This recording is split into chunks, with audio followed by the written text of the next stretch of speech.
നമസ്കാരം. ഇത് കണ്ടില്ലേ? വാഹനം ഓടിക്കുന്ന എല്ലാവരും ഇത് കണ്ടാൽ കൊള്ളാം. കാരണം നമ്മളെല്ലാവരും വാഹനങ്ങൾ ഓടിക്കും.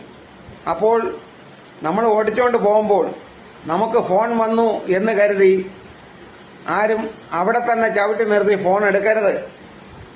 കാരണം അങ്ങനെ എടുത്തു കഴിഞ്ഞാൽ ഇപ്പം കണ്ടില്ലേ സംഭവിച്ചത് ഇതേപോലെ ആയിരിക്കും. അദ്ദേഹത്തിന് ഫോൺ വന്നപ്പോൾ വേണമെങ്കിൽ സൈഡിലോട്ട് മാറ്റി നിർത്തി സംസാരിക്കാം. അത് ചെയ്തില്ല.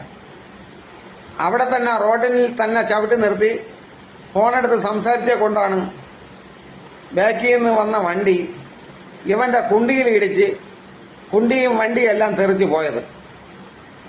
അപ്പോൾ ഈ കൊണ്ടുവന്ന് ഇടിച്ചവനെ കുറ്റം പറഞ്ഞിട്ട് കാര്യമുണ്ടോ? നടു റോട്ടിൽ ചവിട്ടി നിർത്തി ഫോൺ ചെയ്യണം എന്നൊന്നും നിയമമൊന്നുമില്ലല്ലോ. സൈഡിലോട്ട് മാറ്റി നിർത്തി ഫോൺ ചെയ്യാം. സംസാരിച്ചതിന് ശേഷം വണ്ടി ഓടിച്ചാൽ മതി. അത് ചെയ്യാത്തതിന്റെ പേരിലാണ് ഇപ്പോൾ കുണ്ടിയിൽ വണ്ടി ഇടിച്ച് കുണ്ടി തെറിച്ചത്.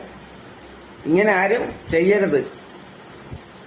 നമുക്ക് ഫോൺ വന്നാൽ നമ്മൾ വണ്ടി ഒതുക്കി നിർത്തിയിട്ട് ഫോൺ സംസാരിച്ച് കഴിഞ്ഞതിന് ശേഷം നമ്മൾ പോയാൽ മതി. സംഭവം അങ്ങ് തീർന്ന്. നമ്മുടെ ഒരുത്തന്റെ വകയൊന്നുമല്ല ഈ റോഡ്. പലരും ഈ റോഡിൽ കൂടിയാണ് വാഹനം ഓടിച്ചുകൊണ്ട് വരുന്നത് എന്ന് ഓർത്താൽ നന്നായിരിക്കും. അപ്പം നമസ്കാരം.